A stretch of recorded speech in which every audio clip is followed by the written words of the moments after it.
Senador, may gabi si Admar po ito.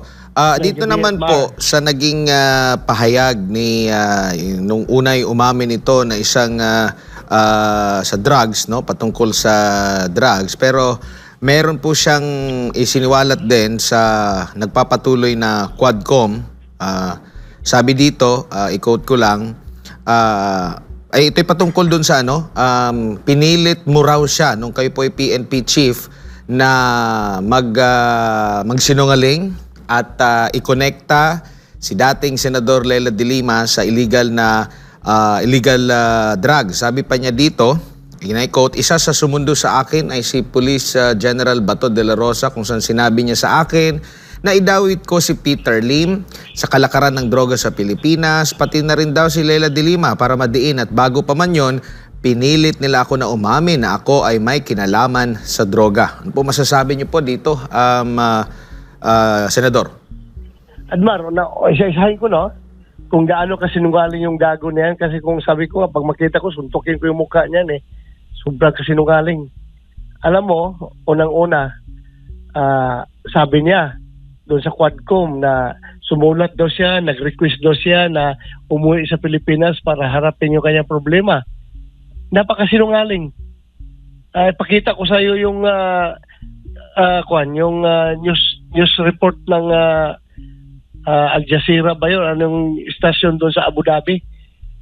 Nandoon ang report na siya, kasi ganito nangyari niyan, kaya yan nahuli. Dahil missing niyan dito, di ba? Lumayas yan. Nagtago doon, nag-abroad, pumuntang Hong Kong, tapos pumuntang Dubai, Abu Dhabi. Ngayon, merong isang OFW na nakabase sa Abu Dhabi na nakakaalam sa kanya location kung saan apartment siya nagtatago, saan siya nag-stay. At kumontak sa opisina natin, sa Office of the Chief PNP. Kaya, pinapapalo up ko sa ating AIDG. Yung AIDG natin, tumawag doon sa yung ating police attaché sa Abu Dhabi para mag-coordinate doon sa Abu Dhabi Police na hulihin yan. So, yung informasyon nanggaling sa ating opisina. So, yun. Ang pinapunta ko yung si General Delbo, si General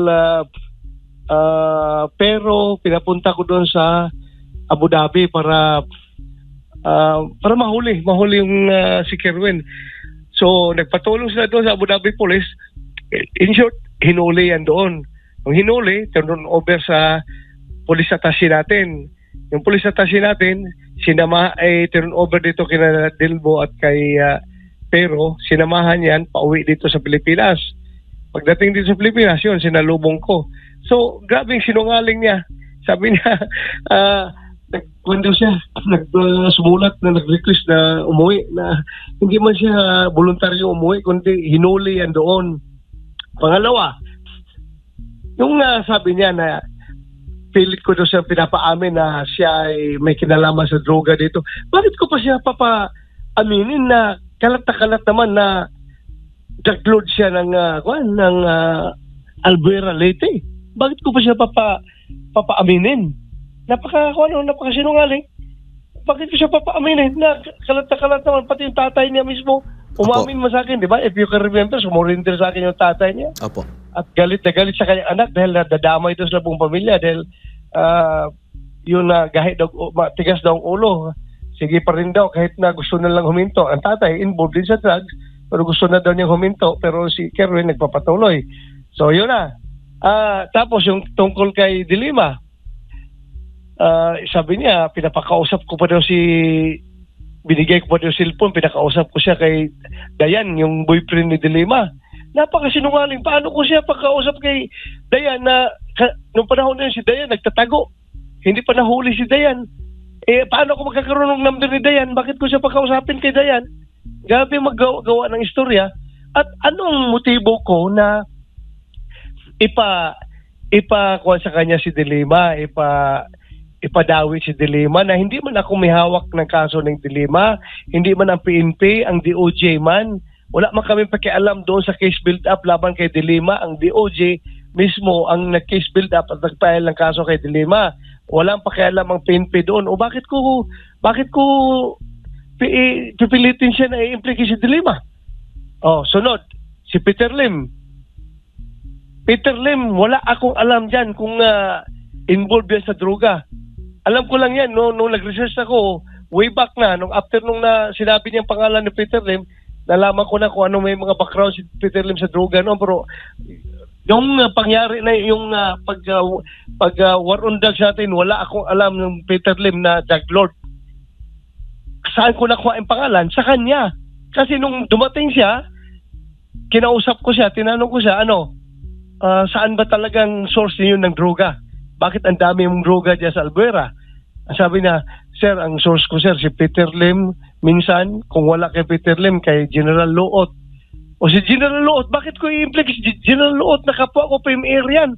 Bakit ako magawa-gawa ng istorya at i-implicate si Luot? Siya mismo. Siya, sa kanya nang galing yan. Voluntaryo niyang sinabi yung pangalan na yan. O ba, anong motibo ko sa kanila? Hindi ko man, wala man akong motive sa mga tao na yan. Hindi man yan mga, wala akong nakita motibo na bakit ko pilit siyang utusan na implicate yung mga tao na yan. Na siya mismo nang galing sa bibig niya yan, na yan daw ang source niya. So, yung kay De Lima, anong pakialam ko kay De Lima? Hindi man PNP naghawak ng kaso ng De Lima. Ang DOJ man. Bakit ako gagawa ng istorya na ipa-implicate si De Lima? Grabe talagang kasinungaling ng tao na yan. Halata man kung nagsasalita, di ba? Halatang minimorize niya yung script na pinapasunod sa kanya. Yung script na gusto niyang papalabasin, minimorize niya. Makikita mo man kung yung delivery niya. Halatang nag-iisip. Opo. Gaano ito kadelikado, General? Kasi may mga sinumpaan din yan siya nung humarap siya sa unang mga pagdinig, pati sa pagdinig sa Senado, saka sa Kongreso nung una, no? Nung mga una, last administration, tapos sa mga korte, tapos simpleng-simple lang babawiin. Parang nagiging trend po yung pagbawi ng mga testimonya po, Senador. Unang-una, kung ano sa sinungaling, di ba, unang-una, yung Senate hearing noon, nagsinungaling na siya. Sabi niya si Espinido daw tumatanggap ng pera sa kanya. Galit na galit siya at umahingi sa kanya ng pera. Ngayon, nung umuwi na sa tapos ng hearing, pinuntahan ko siya doon sa kulungan ng EIDG. Tinanong ko kung totoo ba talaga. If you can remember, napaiyak ako doon sa hearing dahil sama ng loob ko. Si Espinido pala tumatanggap ng pera. Akala ko pagkatiwalaan na tao. Nung tinanong ko doon sa barracks natin, totoo ba talaga yung sinabi mo? Ang sabi niya, sir, hindi totoo yun, sir. Masama lang loob ko dahil napatay yung tatay ko, kaya nasabi ko yun. So, he lied under oath doon sa Senado nung hearing na yun dahil gawa-gawa lang pala yung istorya.